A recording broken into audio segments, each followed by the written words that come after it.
بسم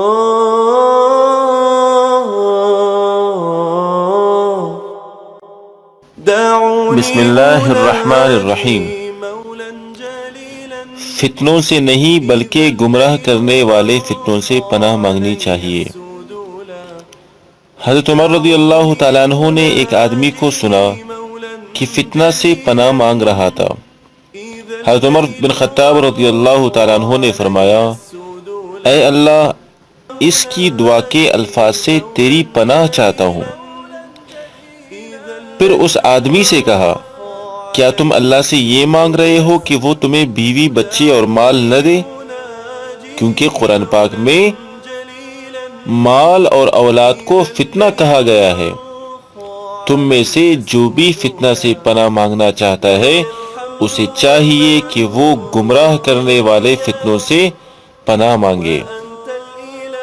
کیا وضاحت فرمائی عمر بن خطاب رضی اللہ تعالیٰ عنہ نے۔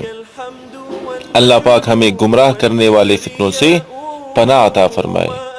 والسلام علیکم ورحمۃ اللہ وبرکاتہ۔ وأنت الإله الذي لم يزل حميدا كريما عظيما جليلا